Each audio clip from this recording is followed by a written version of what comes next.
How's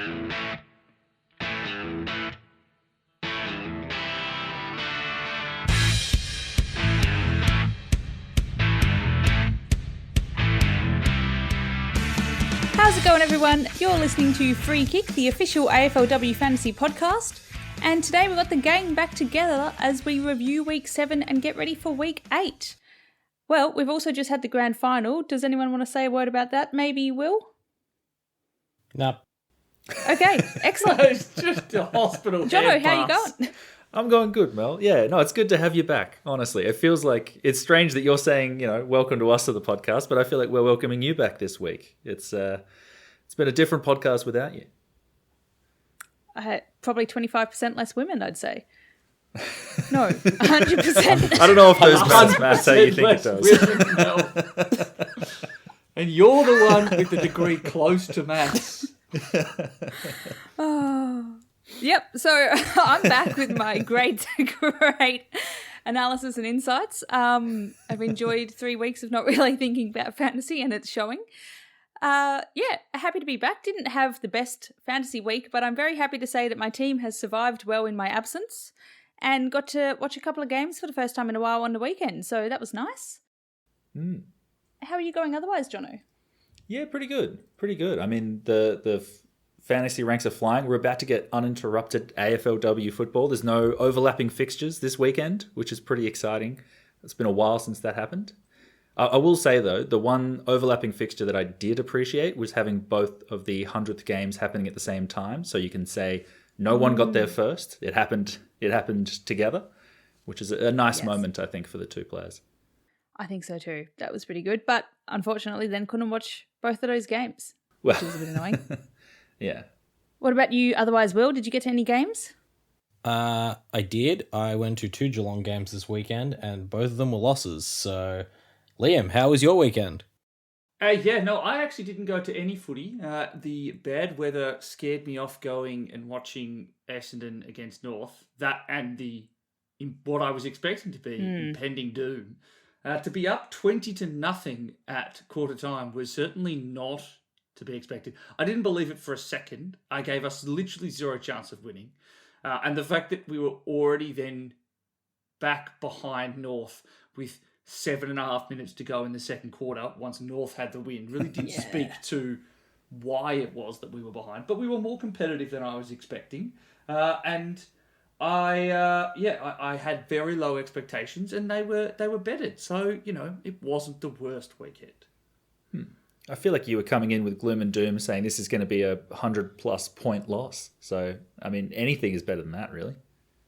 Yes, anything better than literally the biggest defeat of all time was probably going to be pretty good for what I was expecting, particularly after what we'd done against Fremantle. So, sure, we played better than we played with better tactics than I think we've seen from an Essendon team in quite a while. Good way to manage your expectations by expecting the worst. Talking about the worst, I'm up first for my fantasy score this week, unfortunately, with a 1440, which is, I would say, not a bad score just from my loose baseline, but looking at some of your guys, maybe it is on the low end. Quick catch up on my team. My team is in decent shape. I've got a semi-completed backline. My midfield is looking solid. I have done 7 ruck trades in 7 weeks, and I plan to do another. So the ruck is still a source of stress. And my backline's looking okay. My problem is that my bench is making no money for any upgrades, and I don't have a red dot, so I have not been able to VC loop. So overall, probably not in a great position, and that reflects my rank of 844. But I'm happy to say that, went on leave, stayed okay, came back, gained 100 spots. This is better than I was doing last time I took leave, where I just absolutely plummeted and then there was no return. So overall, I'm still happy. My good call this week was when I had this emergency situation of Morfitt being out, which I was not expecting. Had to choose who I could bring in for a lower price point. Couldn't afford any of the big dogs. And I went with the old reliable in Edmonds, which turned out to be a pretty good pick. She was the second highest scoring ruck this week with her 106, so not bad for her low price point, and made a bit of cash, but I'll probably just keep her around for a little bit longer. So that was a nice save. And my bad call objectively doesn't look like a bad call, but in the context of this week it is, which is putting the C on Garner and putting Lauren Young on field, both of which hurt me a bit here. Lauren Young on field with the 20 was not what I needed, but also C on Garner, I was away for the weekend, so I was not expecting to be able to VC loop or pay any attention. And ouch! Like, she got less as a captain than Bowers, significantly less than Gardner. I think she got 69 or something. What? Like, doubled that looks like a normal score. It was upsetting. Still isn't the lowest captaincy score on a Jazz Garner this season for any of us, though. That is true. That doesn't really make me feel much better, but thank you. Yeah. I think Will's just really trying to bring down the vibe. That's Will being like, I have a friend now, and misery loves company. It sure does. Oh, well, Will, you're up next. I am up next. I scored a 1486, which I was pretty happy with considering I also had a 20 on field for Lauren Young. But what I'm most happy about was a weekly rank of 427 meant that I went up 460 ranks. So I'm now up to 1,270 overall. I am flying up the rankings, and by my maths, I should be in the top 100 in 3 weeks' time. Nice. I love that. I hear no complaints or arguments from anyone. So my good call for the week was leaving Sinead Davison on the field. It was only a 47, but for a on-field rookie, I'll take that. Because my bad call was my other on-field forward rookie, which was Lauren Young. And the reason Lauren Young was on field, because I didn't want to take Laura Stone, who only scored a 37. So I actually left 17 points on the table there. But my blind side for this week was Laura Gardner, 173, highest score for the year. And I think because it was against Adelaide, there was a lot of other strong captaincy candidates. Never really got much of a mention by any of us for a captaincy option, but gee, that would have been a nice one if you'd gone off the beaten track and picked her as a vice captain or a captaincy option. She was not in my top 5 captains. She would have been like 6th or 7th.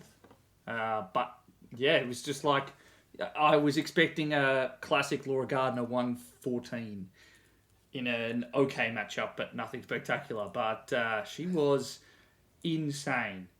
And just, again, got zero attention. I think there might be something to the fact that Adelaide at this point in the season, unless they're like really worried about what you're doing, they are trying to work on their own midfield game. They're trying to build in a midfield balance that now has less Anne Hatchard, a lot more Sarah Goodwin. So they are not worrying about clamping down on opposition mids. It's about how can they get their game going. And Laura Gardner said, Charlie Rowbottom, 140 odd or whatever it was last week, eat my dust. I'll put 30 points on your head against Adelaide. It's pretty insane. I'm pretty sure it's the highest score for the year. It's pretty nuts. It is the highest score for the year by beating the 165 of Riddell, and I think Noffy scored it as well. So very, very good from Laura Gardner. Who's up next? I mean, Liam and Jono really carrying this podcast here. Good to see that we've got some actual fantasy relevancy. Sorry, Will. but these two are really making our podcast worthwhile. Which two of you scored higher?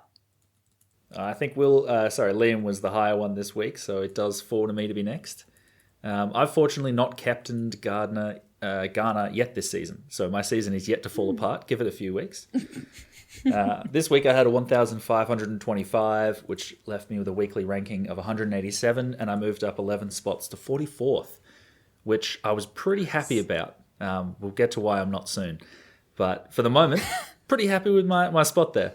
I think my good call this week was grabbing Brooke Vickers, who stepped into the Carlton midfield surprisingly at the expense of Gearin. So that's helping my bench cash gen move over a little bit because, geez, there's not a lot going on in that department. My bad call was holding Zanka. All week I was going, I need to trade her out, but you can't do it after 100. So I guess that's going on up me. against Gold Coast. Oh, exactly. So Yeah, but fortunately, I'm And training what in did she another get? player at the moment who's going up against Gold Coast. So, don't learn from your mistakes. Just double down on them, really. I think she ended up with a 32 Eden Zanker. So, Ouch. definitely a little bit disappointing. Yeah. But I mean, 44, congratulations. I mean, up 11 spots. I didn't realise you were already that high, but huge. Yeah, Very I impressive. think this is highest rank so far this year that I've been. So, I'm pretty chuffed with that. Hopefully, we can keep holding on. Is it the highest rank of anyone on the podcast so far this year, Johnny? Look, in that case, I might hand over to Liam here because he's had a cracker of a week. Yeah, after having to watch Jono for all those weeks pit me for what I thought were good weeks, and Jono was just putting together top 100 round ranks week after week. I had a 1580, so that was a weekly rank of 26, and means that I am up 52 spots for the second week in a row, which, based on Will's linear growth maths, means that I will be in the negative ranks next week. I'm up at 42, which means that I am 2 ranks ahead of Jono and also 2 total points. So yeah, that means that 2 total points, 2 ranks, and 2 being your spot in the rankings on the podcast. Look, I think you beat the guy who's between us by about 2 seconds signing up because you're on the same points and really you're only 1 spot ahead of me is how I like to think about it, just for my own comfort. Whatever makes you feel better, sure. Yeah. No. We're it's pretty even at the moment. It's pretty unbelievable. You've had a good few weeks catching up, so Yeah, I've you were talking about the fact that your trades were carrying you. I have now had 2 good trade-ins in a row. Last week it was Serene, putting my faith in Nick Del Santo. And this past week it was Ash Richards, again, putting my faith in Nick Del Santo, which is such a bizarre feeling given I can't believe it. that I've previously held. But yeah, I traded in Ash Richards. Ultimately, it was a mistake for who I traded out. I traded out Bonnie Too Good, which was definitely my bad call. I was very concerned by that North Melbourne matchup. As it turns out, I needn't have been because Bonnie Too Good just played everywhere. For the first time, really consistent. Like, she's done it now 2 out of the last 3 weeks, which is the most times that she's done it in the last 2 years. Or basically since 2023. We did not see any of this last year. It was infuriating. I kind of had assumed this role was in the rearview mirror. And so I was like, yeah, I'm really concerned by a 30 here. It can allow me to bring in a better downgrade from Beck Ott. And so I went, okay, Bonnie's going to go. Bo was fine, but Bonnie was incredible.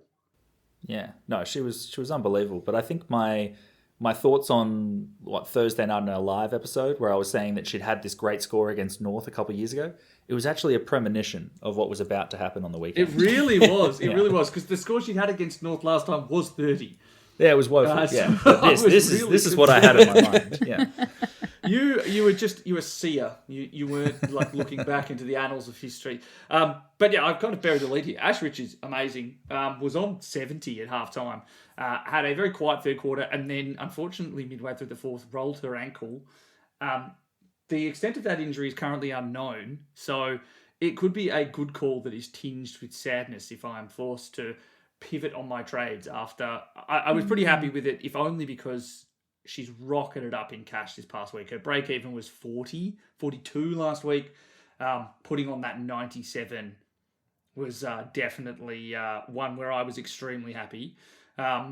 And then in terms of my blind side, we kind of already talked about it. North Melbourne actually looking somewhat beatable now in the wind. And I really do wonder if it's a wind or weather-based issue for them, because I'd say that this is the second most beatable they've looked since that Geelong game that they drew, again in extremely windy conditions, that time at Arden Street. I do wonder if it's just a case of the ball control game style and being able to flick to a more run and carry and handball game style when the conditions aren't conducive to high disposal and retention is North's issue. They still kind of romped away and put the cue in the rack halfway through the fourth quarter, but it's probably a kick up there, right behind on how they can actually be beatable in the finals if they don't make some make some personnel decisions, or at least make some game style decisions when they do see these kind of tougher conditions on the horizon, literally and figuratively. So what you're saying is that if a team wants to beat North in the grand final, they need to just get a whole lot of fans and put them all around the stadium to blow a gale. I'd say mostly on one side of the stadium. It'd be unhelpful if it was exactly. everywhere. Yeah. I think you'd. Yeah, but what you want to do is you want to change the direction so that it's going towards the end. You're kicking out each corner. Very clever. Very clever. Yeah. Yeah. Yeah. Now I see Implying where that somehow North isn't going to have a home grand final is the funny thing, though. Well, I mean, the win picked up at Arden Street once upon a time. Maybe it'll come again. But also, there would no way they would have the grand final at Arden Street. It has minuscule postage stamp capacity. But yes, that was a football and a fantasy blindside because obviously Ghana had a really bad score. Riddell got tagged heavily by Alex Morecambe, and I think the fact that there was a tag and there was a lack of ball control and retention for quarters 1 and a bit of quarter 3 for North really impacted Riddell's ceiling and also really impacted Ghana's ceiling. I think that North were happy to get out of that game. They stuck Ghana forward late in the fourth, so she didn't really add anything after three-quarter time. It was a true blindside that I think none of the fantasy community were expecting. Yeah, I was very surprised. Okay, and then Installerine, our free kick team, is doing better than me, so props to them. We'll move on.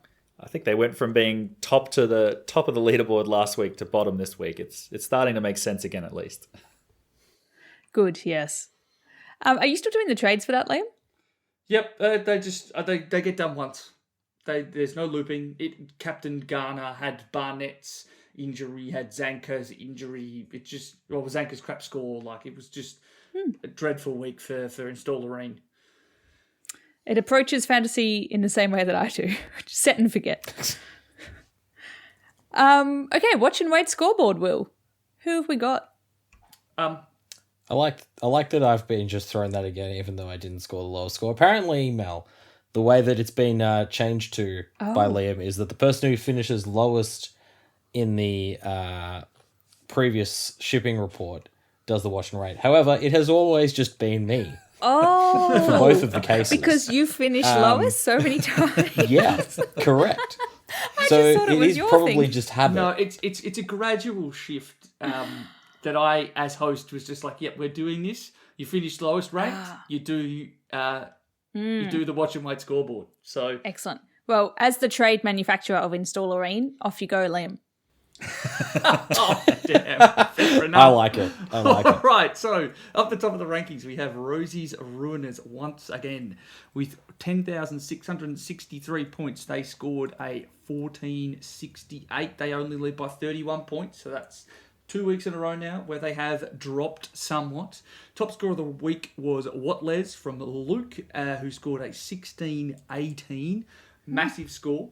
Top 100 overall rank, you need to have scored a 1483, and that's a massive drop from last week. And I think that definitely speaks to some down scores that we saw, particularly from some premium so-called forwards and defenders last week, who all apparently decided to put up their worst scores in the same round. In terms of total points, you need to stay on to be in the 100. It's 10,302. Which is exactly 100 points fewer than where I am at the moment, which means that it's exactly... I'm 100 points more, and Johnny, you're 98 points more. Very easy mnemonic device there. Just take mine, take away 2. And then in terms of the free kick league update, vague Prop W from Kevin G. Once again, he's leading, sitting 4th overall, scored a 1460. And there are 54 coaches in the free kick league who are in the top 100. Oh. Over half. I'm loving it. Yeah, huge. I think we've got Pretty sure we stayed at like a third for all of last season. So this is solid. Yeah, I think we were at 450, 51 the last few weeks. We had a bit of a boost over this past round. Excellent. Very nice. Well, the hot topics for this week, we're going to do another Sweet 16. Then we're going to have a look at who is at the end of the line and needs to be traded out, and then some of the top targets to trade in. So, for our Sweet 16, we've once again combined all of our thoughts and come up with the free kick top 5 plus 1 for each line. For the defenders, we've got Tilly Lucas-Rod, Serene Watson, Maeve Chaplin, Neve McLaughlin, Sarah Goodwin, and honourable mention to Cambridge McCormick. Couple of interesting things here. The absence of Giorgio Stathis, who was D2 when we last did our Sweet 16, which was going into week 4. I think we've probably spoken enough about why she has dropped off. But any additional comments? It all comes down to role. Yeah. Basically, was playing a really fantasy-friendly role half-back and through the midfield and is now playing as a lockdown defender. Speaking of roles, another player that's not featuring at all is Shelley Heath, whose kind of 60 to 70% midfield role has suddenly become 30s and 40s and not getting nearly as involved in the ball movement currently. And then the one that I think could absolutely rock it up is Sarah Goodwin, who's currently in our kind of amalgamated rankings at D5. But that 117 she had last week was as impressive a performance that we'll see from any player this year. Backed it up with a solid 77 as well, so wasn't just a one-off. No, that's now a 70 either side of a 116, 117. Forgive me. 117. Definitely someone who could go higher, and all of those games have come in win. Oh, sorry, all of those scores have come in wins for Adelaide. So I think that Sarah Goodwin is still a target. Yeah, absolutely. She's not in the top 6 rank on average, but she's 3rd in the rank for the last 3 games. So she's sneaking up there, and someone we expect will probably be in the top 5 ranked by average towards the end of the season. A couple of other names, though, that have dropped off. Charlie Thomas we had at D4 and Jenna Richardson we had at D6 last time we did this a few weeks ago. Charlie Thomas, I think, was someone that we were umming and ahhing about where she sits because she's definitely got 70s potential, but we feel that the top 5 is just moving beyond that. Do you guys feel the same way now as to why she's fallen out? Yeah, I think she's just going to remain a solid backline player. I don't think she's a must trade out at this stage, but if you've got the ability to upgrade her to a Maeve Chaplin or a Sarah Goodwin or someone like that, why wouldn't you? Yep. Yeah, I think we're beginning to see the impact of Emma Swanson being back in defence full time, and with only having missed 1 week. Did she miss a week in between? Yes, she was suspended. Ah, there you go. That makes sense. So Maeve Chaplin is a player that we've currently got at D3 who wasn't at all on our list before. Another name, though, which I had to go double check this, surprisingly was not on our top 6 at all a few weeks ago, is Neve McLaughlin, who has been other than a bit of a down week last week, has been a consistently high scorer pretty much since the early weeks of the season, and someone we expect to continue scoring. We've currently got her ranked as 4th, but is anyone more bullish on her than that? I'm possibly more negative than that, personally. She's just gone down in score for the first time this season, so I'm sure you're disappointed in as well, Jono. Yeah, it was actually very disappointing. I think it's a tough one with her because I think if she's playing that midfield role, then she's higher. But the Gold Coast really have a lot of players that have returned from injury now, and they're starting to get congested in that midfield mix. I think a big reason she moved back into the midfield this week was because Claudia Whitford went down with injury, and I think she's only out for a short period, is my understanding. So, you know, it is something where how much are they going to be doing on the sidelines? Sorry, how much are they going to be playing in halfback? It is a hamstring.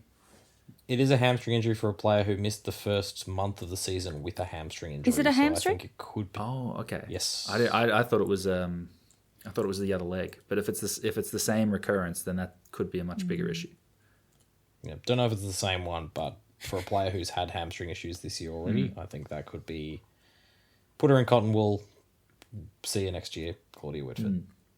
That's a shame. And does that mean see you next year, Neve McLaughlin? If McLaughlin's staying in the midfield and pulling up 50s or less than 50s. I mean, I think it's just one game with a tough matchup. And I imagine, particularly, like, her game is built on being fast and sort of, getting a lot of carry on. But Melbourne is one of the quickest moving teams in the comp, and they play exactly the same style, but all of their midfielders do it. So I think it's the worst possible matchup she could have had. I think after this, she'll bounce back against some of the other teams that the Gold Coast face.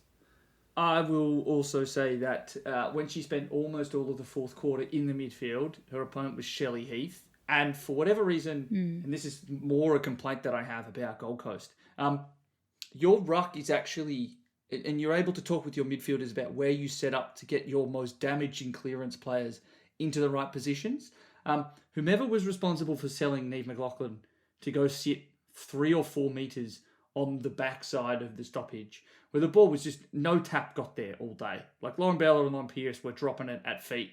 Niamh McLaughlin did not get really near any centre clearances, it felt like, as a result in that fourth quarter.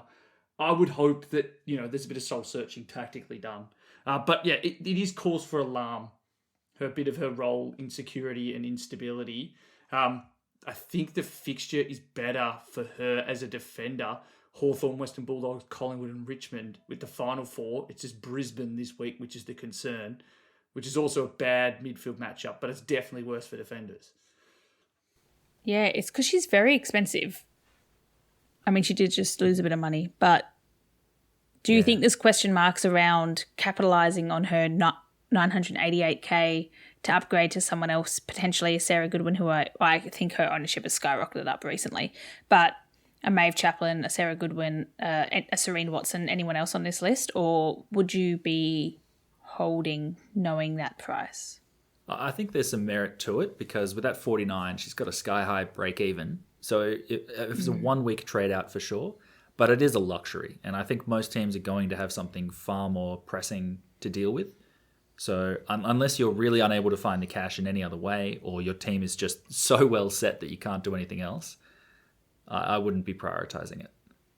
I'm sitting there looking at my team and going, I have Shelley Heath, who is of greater concern. The only issue being that Shelley Heath has a great matchup this week in Essendon. Because I think the real Essendon will stand up and we will suck. And also Will there's the real Essendon 220K please sit difference down? between them. Please sit down. Yeah. Beautiful. I just it is an awkward one though. It would almost be a case if she was just that little bit more expensive and you could make 100K going down to Sarah Goodwin. I think it would be a more popular and more interesting trade because Niamh McLaughlin is the most highly owned defender, or most commonly owned, defender in the top 1,000 in over 83% of teams. One final question I have on the defenders is I feel like Carlton players keep popping up in these high averaging positions and we're just like, yeah. Like last time it was Dana Finn in the midfield and we're like, oh, no, don't worry about her. Harriet Cordner is 6th highest averaging for average rank and for the last 3 games rank. And she has not appeared in, I don't think, any of our top 5 or top 6 for defenders. Is this, I mean, it shows that she's got a strong position. She's held it all season and she's held it more recently. Is this something we actually need to start considering? Because I kind of don't really have that on my radar. I'm going to put this down to the intercepting defender reliance issue. She's taking a lot of marks, but it doesn't feel like a lot of them are coming from her teammates. And it's the fact that, that last 3 average looks good, but that's because she's gone 98, 57, 84, 51, 45, 98, 72. So she really is just swinging wildly week to week without much rhyme or reason. Also, I actually say that. Fremantle is one of the best defender matchups. They are a shocking team when it comes to kicking it inside 50. I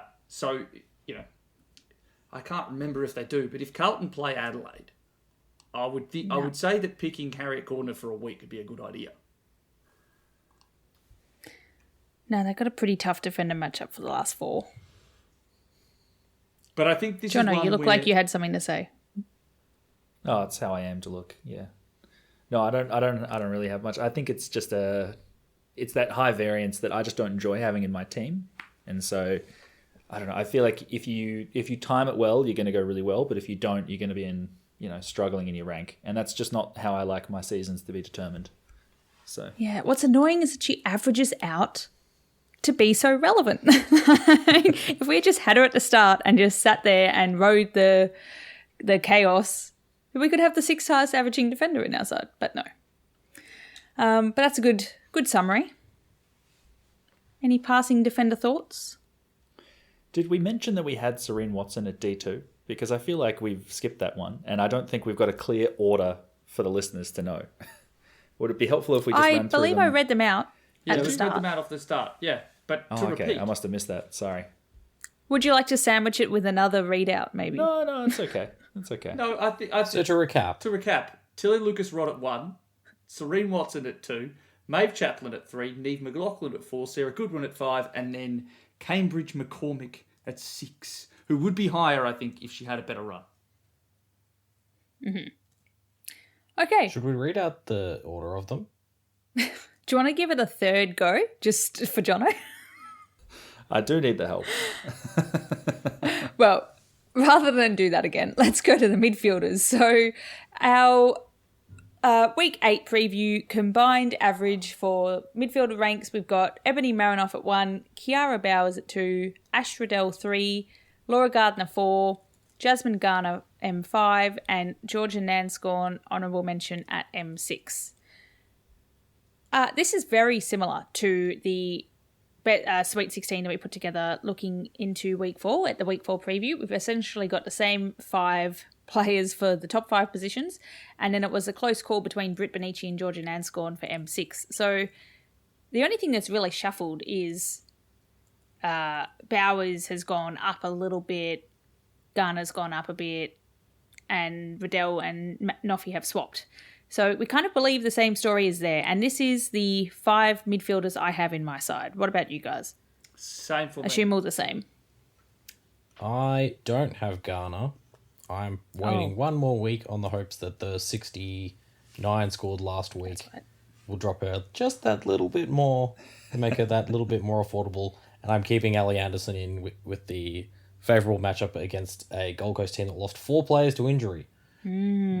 Yes.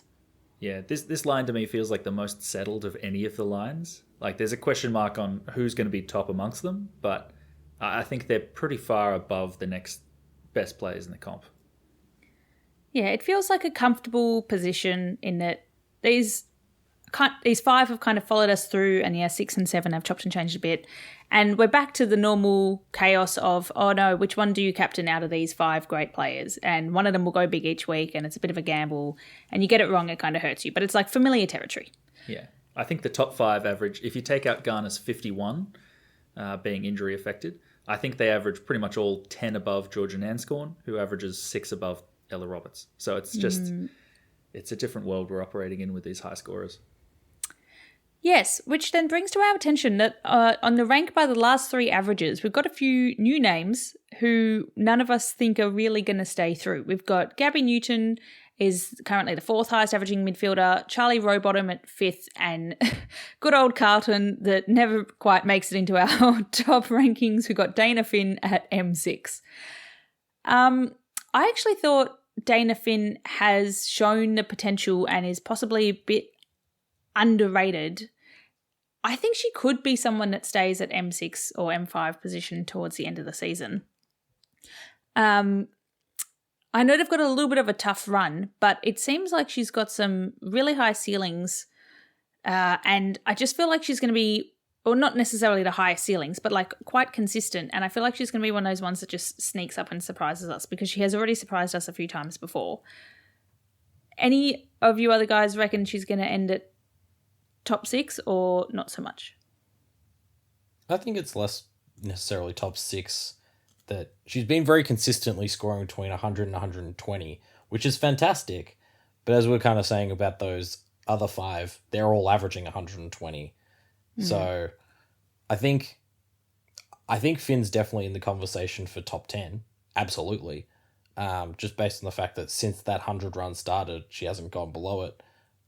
But as you kind of alluded to, I'm not sure there's that ceiling there that can just push her above, say, a Nanscorn, because Nanscorn scored a big 140.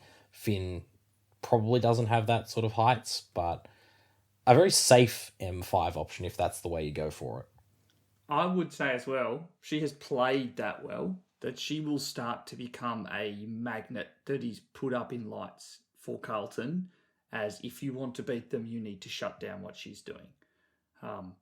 I wouldn't be shocked if we've got Geelong this week. If it's Zali Friswell, you're playing a heavily defensive wing tagging role, because Dana Finn keeps beating other teams by taking lots of marks and drifting inside 50. You're not going to allow that to happen, because Carlton look far better when she is more involved. So I think she's passed the eye test more than I think we could have ever expected. It's clearly the year of the Irish breakout. I just wonder if she's almost doing too well and possibly getting slightly too much attention. Attracted too much attention. And at this stage, the inside mids are just kind of like hitting, B minuses, C pluses, and it's Dana Finn who's the A plus player at the moment, the one you need to stop to win. I think now that we've doubted her as well, I'm really looking forward to her going 150 this weekend, just to prove us wrong yet again. You'd think with the rankings we had, we'd get it right, but apparently Dana Finn is our blind spot. That's what my gut feel is. It's also worth noting of those players, Charlie Rowbottom's last 3 averages greatly boosted by the 147 she scored. She hasn't scored another 100. Yeah. Gabby Newton's a player that we talked about a lot early days. Sort of didn't do a huge amount at the start of the season, but seems to be starting to find her feet in terms of the scoring. But we talk about Fremantle. They've got so many players that can roll through there. Ash McCarthy's a player that's played well, hasn't played well at times. I just don't trust anyone out of that Fremantle midfield other than Kiara Bowers, to be completely honest. That's the same with me in terms of this stance. Will, you put Ella Roberts at M6. Is that a pick out of a bunch with no real good reason, or do you have backing for this one? I just think that sorry to doubt your choice.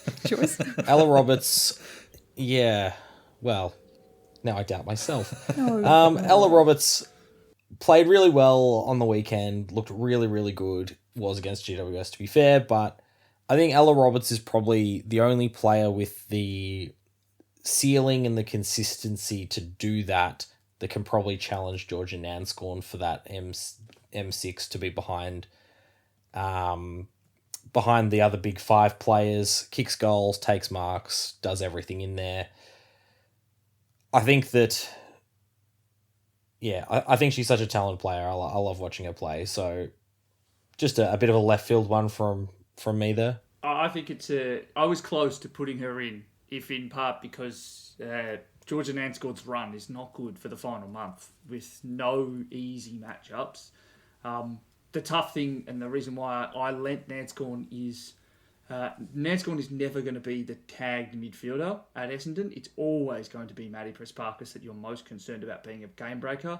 Ella Roberts is always, probably for the rest of her career, going to be the name up in lights to tag, stop, limit, refuse to allow beat you, and force other players on her team to be the reason that the other team might lose.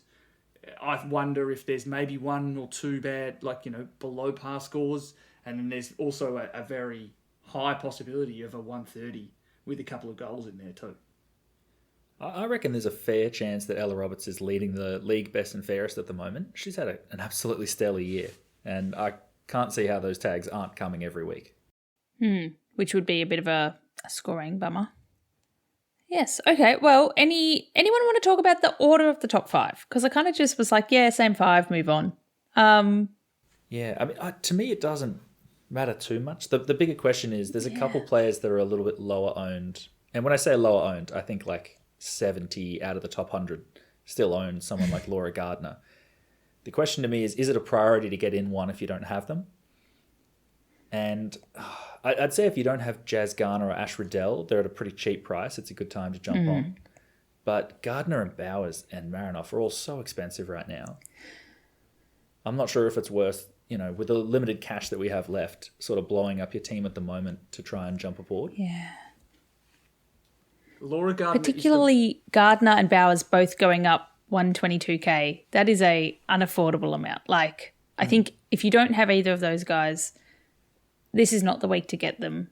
Yeah. And you just have to kind of hope that they'll do a Riddell and a Garner and lose a bunch of cash, and then you can pick them up later. I think the timing of when you bring in these guys will make it more rewarding, because if you pay top price for, say, a Garner and then they give you a 69, it's a little bit upsetting. Where if you feel like you've got them at a bit of a discount, I think it'll be better long term. Liam?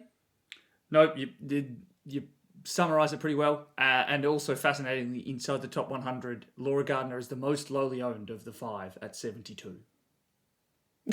Still pretty high, but yeah. I know that was definitely the point. It's definitely an indicator of how high you are. Maybe in a couple of weeks we'll talk about whether or not trading one is out. I think for those who were a bit like me, worrying or considering trading out Laura Gardner in the tough North matchup, I think scoring 173 against Adelaide is probably enough for me to not go early, because I also I'm not sure who I would go down to at this stage. Exactly.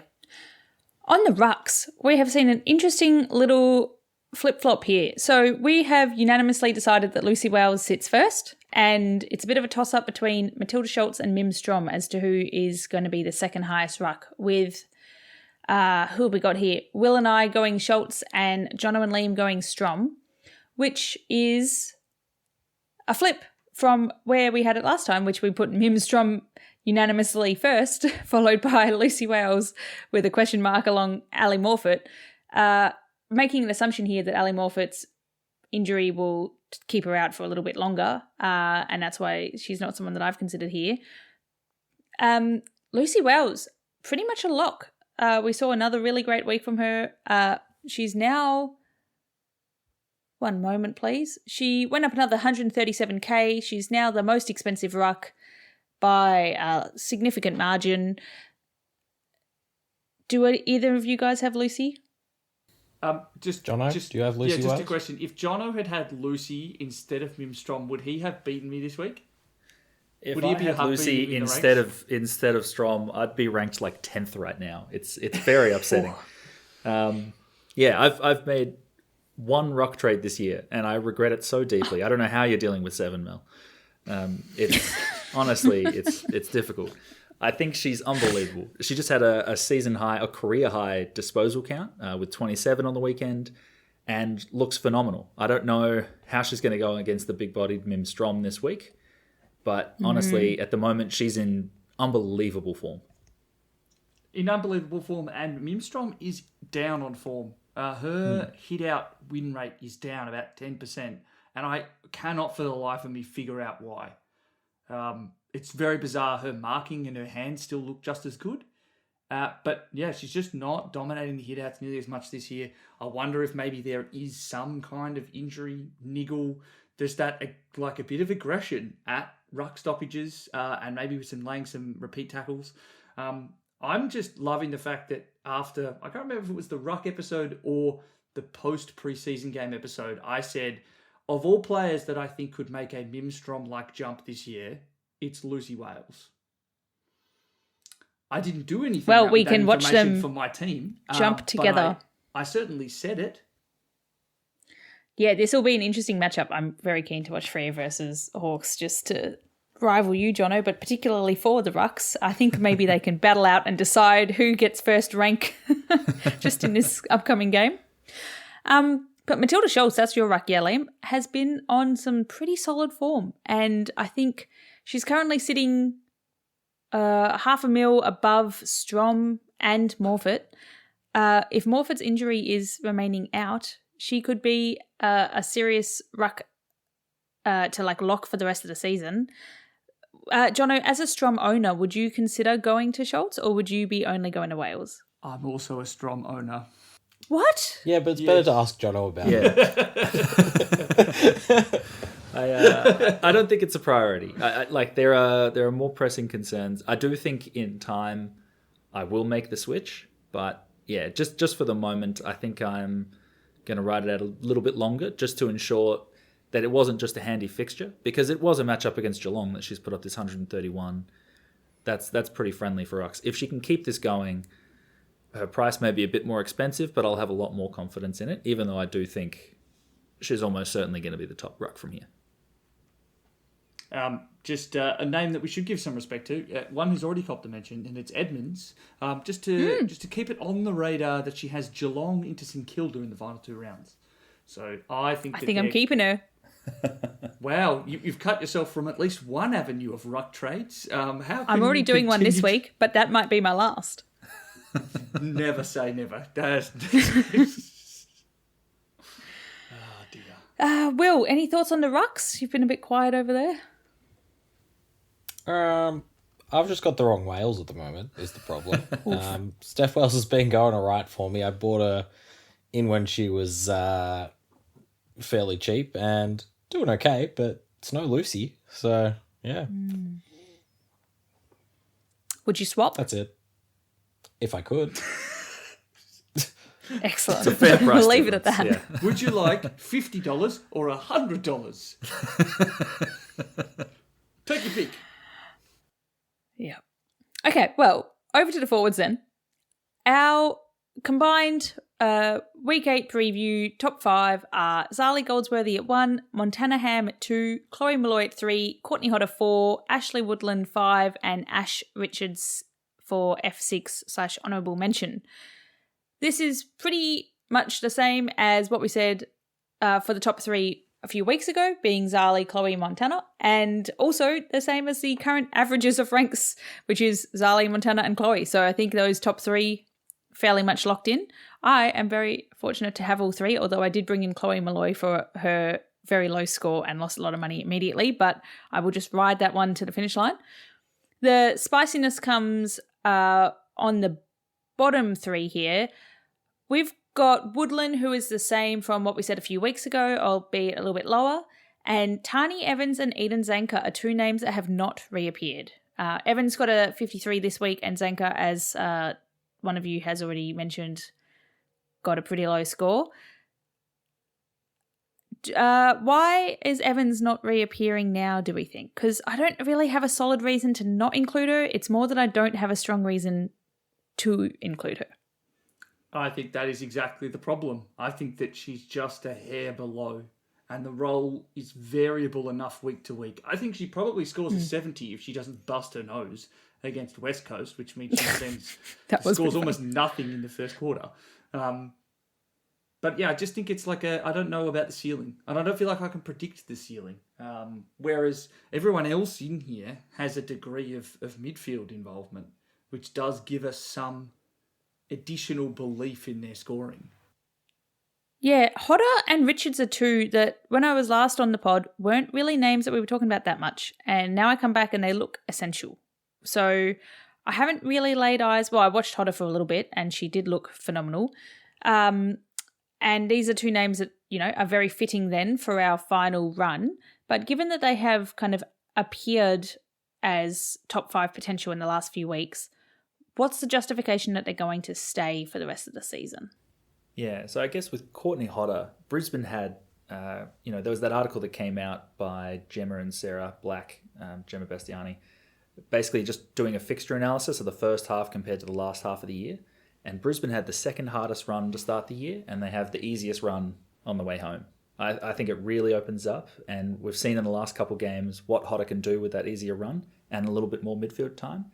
And I'm pretty sure it gets easier over the next 3. So I think it's Gold Coast, Port Adelaide, and I want to say Essendon. Let me check that.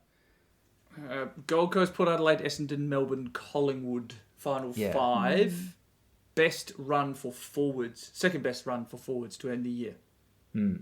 Which is, very, very handy. And I think the 80s she's been putting up, she could be pretty consistent with them, which is exciting.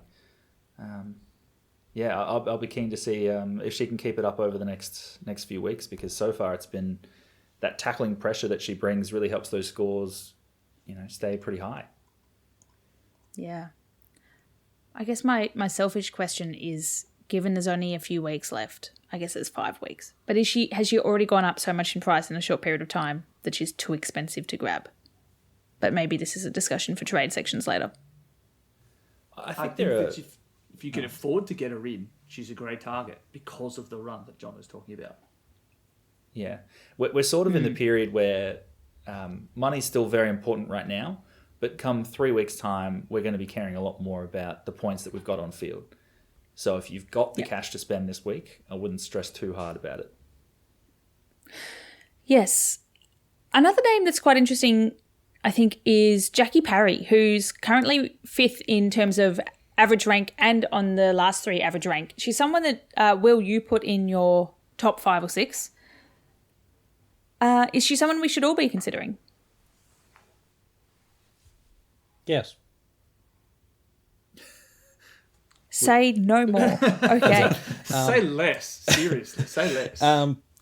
I just think she's got a very consistent role and is scoring reasonably well. I think the biggest problem with Jackie Parry is it's a bit up and down. Probably less variance than Eden Zanker, not going from 100 to 30s, but probably sitting in that sort of 60 to 80 range fairly commonly.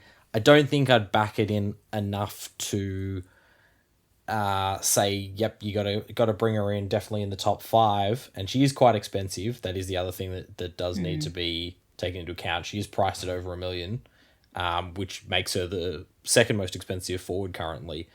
So at the moment, she's probably priced out of being a really must-have sort of player, but the run of scores that she had from weeks 4 to 6 of 102, 98, and 94 was absolutely elite. So I think that it's a left field option if you're looking for it, but I think there are definitely safer options.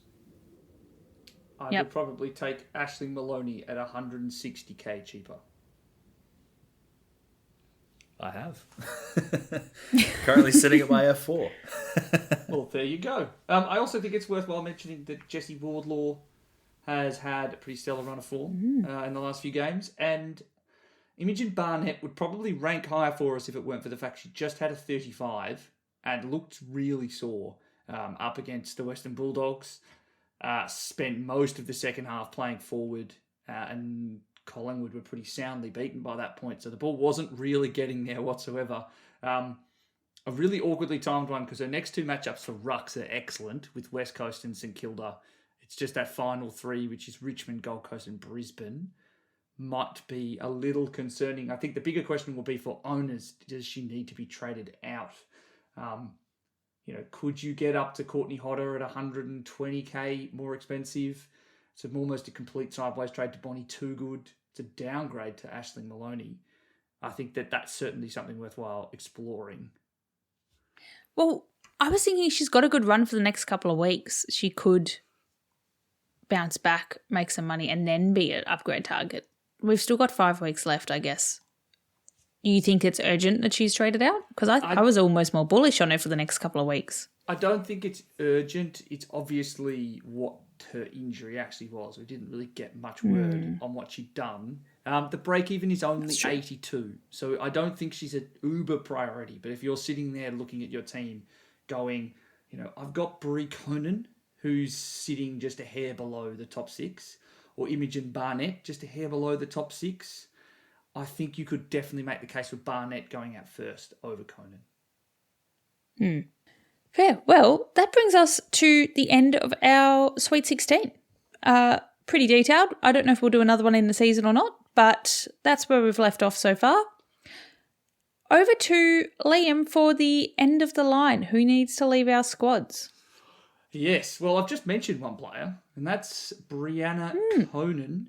70% top ownership in the top 1,000 coaches.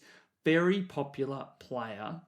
I do, however, think that she's 10 points below some of the other attainable defenders at the moment. So I think that she's a better option at the moment than Shelley Heath, who's another player I think could absolutely be traded out. Also very popular at 67% in the top 1K. But I think the fact that, it's less than 200K to go, it's less than 200K to go to Goodwin, and it's just over 200K to Maeve Chaplin. I would be thinking that if you don't have Shelley Heath, Brie Conan is someone that you could absolutely be trading out. Now, is she better or worse than someone else I think could be considered as a trade out? In Ash Woodland is a tough one. Ash Woodland started well against St Kilda, but definitely didn't keep it up. Spent an uncomfortable amount of time playing deep inside D50, really frustratingly in that last quarter too. Piper Window and Ash Woodland were both switching 1-for-1 in the midfield. Now that Piper Window is back, I would be, I've got both. I have Shelley Heath, so I think she's the number one priority. But open the floor to everyone. Like, who's the more important player to trade out? Is it Woodland or is it Conan? Yeah, it's a tricky one. I do worry a lot about that changing role with the Port Adelaide midfield mix. I would probably stick with Woodland for one more. That's currently my plans, and I'm trading out Heath. And if I didn't have Heath, I'd trade out Conan. But it's probably due to a lack of faith in some of the other forward options more than it is. I think the defender options are probably better trade targets. So in terms of price then, for Woodland, I think the ideal situation is you hold Woodland for a week and then you go across to Chloe Malloy, who will be probably cheaper than her by that point. You'll gain a little bit of cash. Chloe Malloy will be free of the North Melbourne matchup, and then you can bank a little bit of cash and it should all flow pretty seamlessly.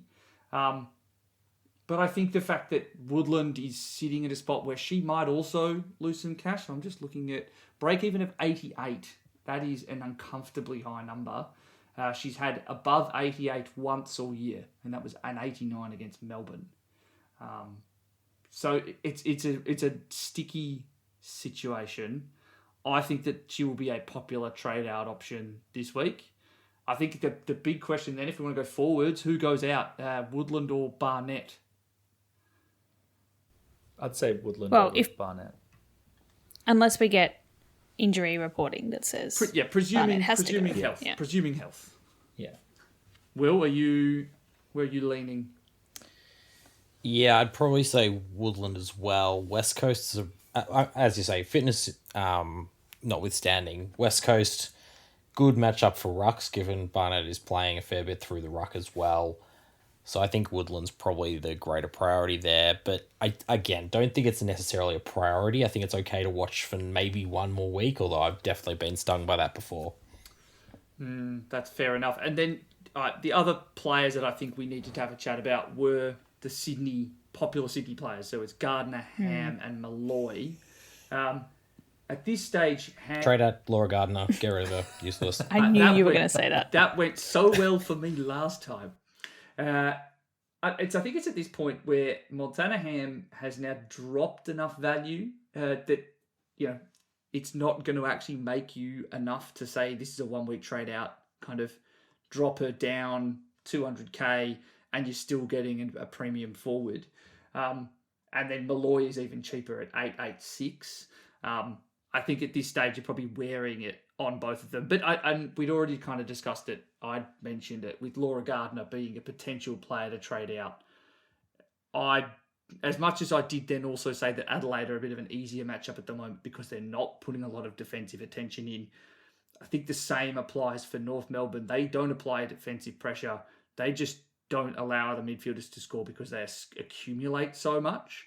But at this stage, I think we'd be foolish to doubt Gardner substantially if, some of her best scores have been in diabolically difficult matchup. I'll never forget her 42 disposals against Brisbane, who at that point were at the peak of their powers and one of the toughest midfields to play against. So I think that there is a world where downgrading some of these Sydney players for North Melbourne will be the best option for some teams. I just think it's far less likely than it was about 2 weeks ago.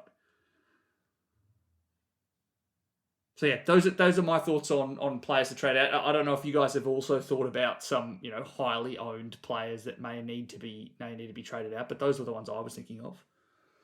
Yeah. No, I think those are the common ones. I think there's still quite a few people who are sitting on players like Eden Zanker or Taylor Harris that, in my mind, can definitely go. But beyond that, I think that's a fair summation. And I think the one other player that we haven't talked about. Okay, question for you. Less as a the one other.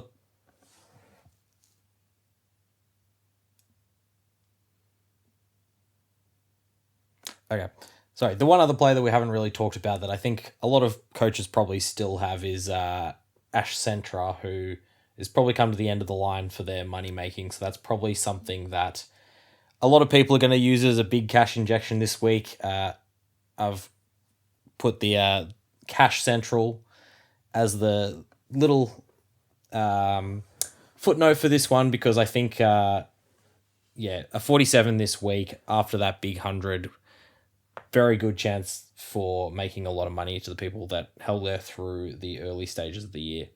Yeah, no, I fully agree on that one. And you've reminded me of another rookie that a lot of people are still running, potentially yourself included, in Laura Stone.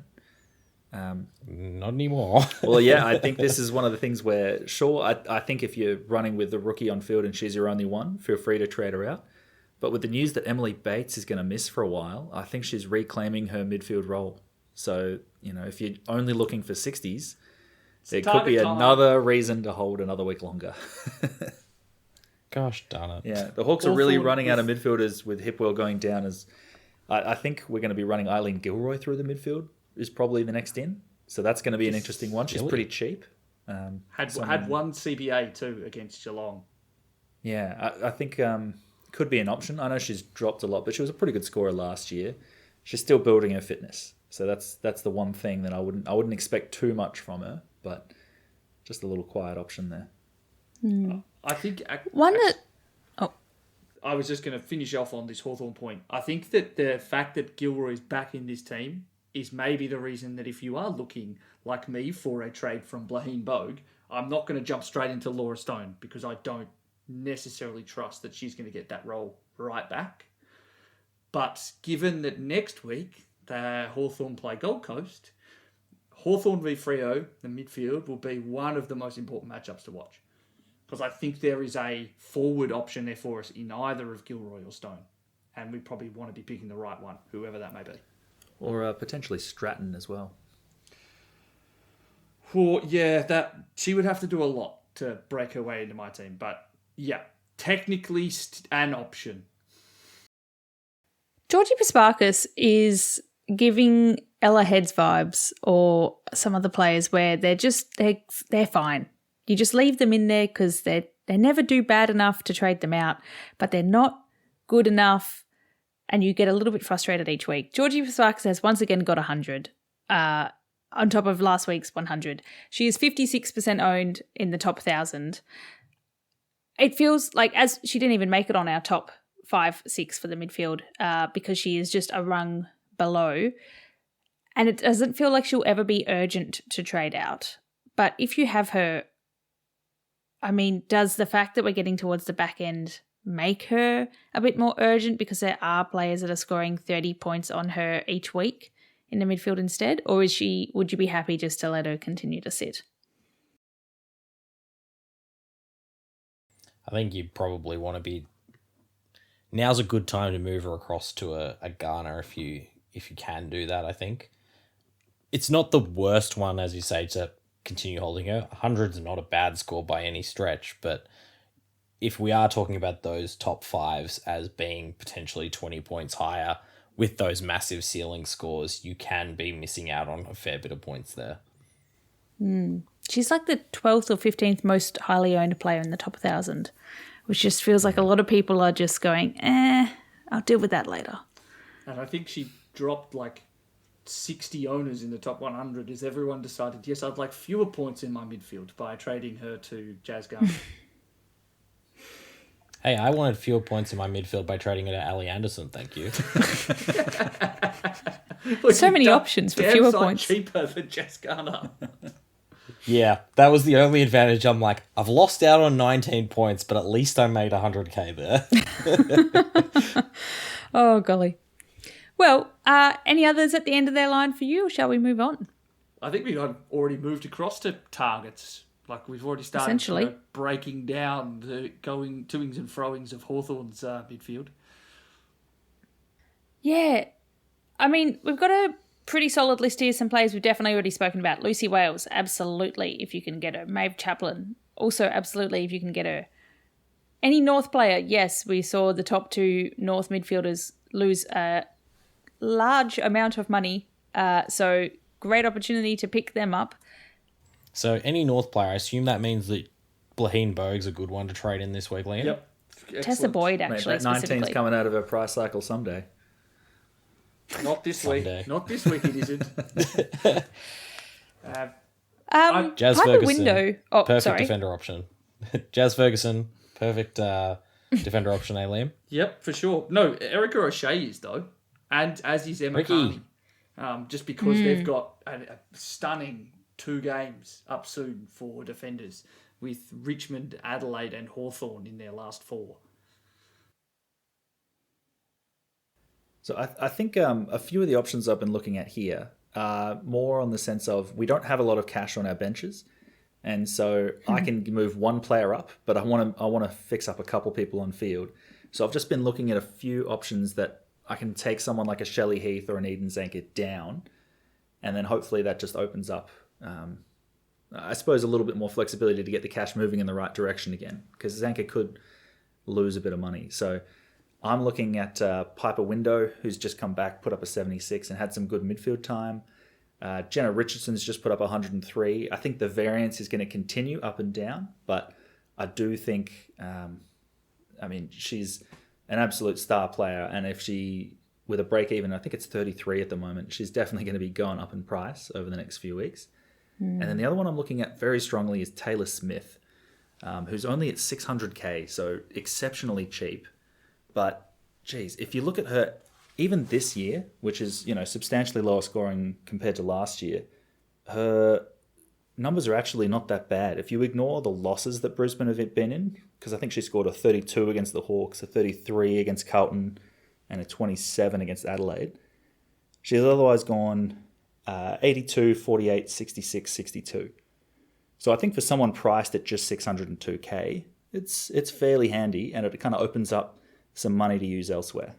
So that's one of the options I'm looking at strongly. I think I'm currently sitting on. Look, it's certainly something.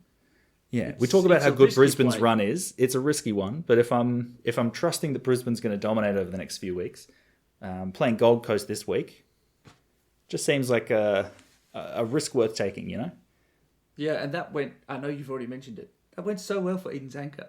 Yeah, it did. It did. There are 11 Smiths, so that means there are 7 clubs that don't have a Smith. What if there's multiple What if there's Smiths on a multiple list? Smiths at There's one not. point? I'm eyeing them off. Yeah, In not after their some of the jerseys. trades last year. Yeah. Eyeing them off, I'm just laser eyes. It's like, you move clubs, you must go to a non-Smith team. I think Brisbane Smith is a good idea. Any other players we're thinking of? I'm temporarily thinking of Nat Grider from Brisbane. She's very lowly owned and she fits my price requirements for trades. That's kind of the only good reasons I have at the moment. But to be considered. Tilly Lucas-Rod should be a priority target, in my opinion, with Hawthorn's next couple of games, 4 defenders. It's Fremantle time this week.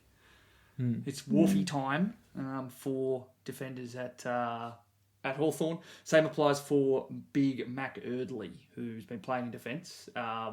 Very cheap forward, extremely cheap in like the 500Ks as a spicy try and make other trades work option. I don't like it, but if you're going to take a stab, you may as well take it at something. And just another final name I want to mention. Britt Gutnecht scored a 90, had the Serene Watson role, I'm going to call it, when Serene Watson isn't being thrown forward, as the key distributor sitting half a kick off the back of most stoppages outside of forward 50. Was often being distributed, got a bunch of handball receives against Collingwood. Yeah, it was a great matchup, but a 90 and looked every bit as good as that. So sitting at 700 odd K, I would love for someone to be outside the top 500 at the moment to take a stab at Brit Goodneck and kind of ride that, because I think it's I think she played excellently. Well, let's do it. Love the commitment. You're doing your trades right now, aren't you? I wasn't even meaning it to be you, but sure. I love it. And one more there. Since Eileen Gilroy has been back in the side of the Hawks, Anya McDonough has gone 83 and an 80. I think that's She was dominant in the second half against Geelong as well. Yeah. I think she could put on something special in the second half of this year. So I wouldn't say no to anyone wanting to trade her in. I had an awful time with it last year. It drove me mad. But also she's scoring really well, so I wouldn't be shocked if she continues it. But I will not be going there at all. I'm scarred. Fair. Well, maybe, Liam, you can tell us where you will be going with your captains as we get into Captain's Corner this week. Yep. Oh, well, it'll be a nice and speedy one. We've talked about all these players so far. I will just say my big misses last week were putting both North defenders at 1 and 2 and then going no Laura Garden inside the top 5. But I've got Ebony Marinoff against Richmond at 1, Kiara Bowers against Hawthorn at 2. Probably going to be the most popular VC this week if you do have a loophole. Backing in Ash Riddell to come back into form against Sydney. Georgia Nanscorn against Melbourne. Seems like that's the kind of perfect matchup for the way that she plays. And then Jasmine Garner. I think we have to back her in to get some form. I think 69 is the lowest score she's had healthy in the last 3 seasons. And so I'm going to put that down as an aberration on weather and think that she's 100 plus again this week. So no Laura Gardner. No, because she is against North. And that is a very, very, very tough matchup. Like, I think we can say she's... Really tough matchup, much like Adelaide, I think. I heard Georgia Nanscorn struggled last week with her 106. Yeah, well, Laura Gardner goes 112, and it's a good score, but it's not one you want to captain, given Ebony Marinoff can go 135, barely rolling out of bed. No, I know. Just trying to ruffle you. Oh, well, I'm ruffled. I'm rattled at the moment with the captain's rankings. I keep leaving off. Good. Frazzled. I'm catching up those 2 points now. Wow. Sure. Watch just both VC Kiara Bowers and then take that and then have no differentiation whatsoever in our captaincies. I am looking forward to it being C on Bowers time. I haven't done it all season, and I'm like, yes, Bowers, come on down. Mel, your early straight C's have not worked out this year. I am now very concerned for the scoring potential of Kiara Bowers. No, but I'm going to VC her. Okay, I'm going to VC her. Okay, good. Because Then we're 1, fine. I'm in Melbourne for the weekend for the first time in 4 weeks. And 2, I'm bringing in a red dot in my trade plans because I have... Hang on a second. I've forgotten her name. That's how irrelevant she is to me. I have Torpey, who is a ruck. Megan Torpey. And Madison Torpey, who's Torpey. definitely a red dot this week as well, which is... Well, but is she a confirmed red dot for the rest of the season? What if she keeps being emergency? What if she comes on? That would be such a me thing to do. So no, That would be amazing if that happened. I need someone who's definitely injured. So come on down, Katie Tipping. Thank you for missing the entire season. Katie Katie Tipping Tipping is actually healthy. could be back. She was an emergency. Oh no! I thought I was so solid there. Oh God. Well, I'm gonna need to go back to the drawing board to find another Just ruck. pick Jacinta Hose, who is, I'm fairly Yep. certain, out for the year with a back injury. Okay, good, excellent. Oh my And God, then that no would be more, too no funny. more rucks. And then I want If you Imogen need Barnett. another 300,000K option, you could possibly go with Zoe Basanko. Oh, I'll just go full circle. Just keep looping. Yeah, so that's all I need to say about my trades. Will, what are you doing? Yeah, I've been tossing up what to do with my Cash Central injection. So trading out Ash Centra gives me a very handy little nest egg worth of money to do a couple of upgrades, and I've been tossing up which way to go with them. I could upgrade Ellie Anderson to Jazz Garner and upgrade Laura Stone to Courtney Hodder, which would be a really nice double upgrade. Or I can do a slightly lower upgrade of Stone to Piper Window and get Jazz Grierson all the way up to Maeve Chaplin to complete my backline, which is what I'm leaning towards at the moment. Yeah, that does look good. I've got the same question of like, do I finish the backline or do I finish the forward line? And I'm currently my forward going. line is never going to be finished, so No? I'm just assuming that I'm going to do the backline first. Just whip on the forwards in perpetuity. Whip. Yep. I like it. Jono.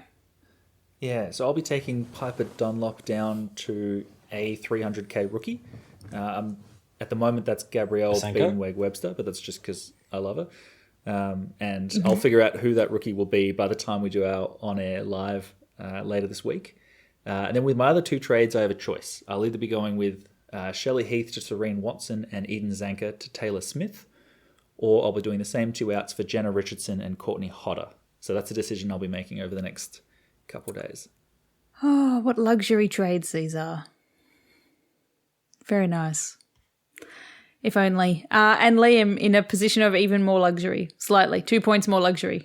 That sounds like luxury to me. At the moment, I'm also looking at getting rid of Shelley Heath. It's just a toss-up whether or not I want to bring in a cheap forward and for Blaheen Bogue and bring in Sarah Goodwin, or is it Shelley Heath back to Cambridge McCormick, Blaheen Bogue to Piper Window, and then Piper Dunlop down to I think I was just going to go down to tipping because I have red dots, so I'm happy to bring in someone who may actually play. Oh, so we were going to bring in the same person for very different reasons. Correct. Yep. Nailed it. Excellent. Fantastic. Well, thank you for listening. This has been our Week 7 wrap and Week 8 preview. You can join us on air later this week to go through the teams live and to hear any last-minute trade adjustments, and we'll answer some Twitter questions as well. You can check out the articles on the AFLW website coming out later this week as well, and we will chat to you later. Bye, everyone. Bye. Bye. See ya.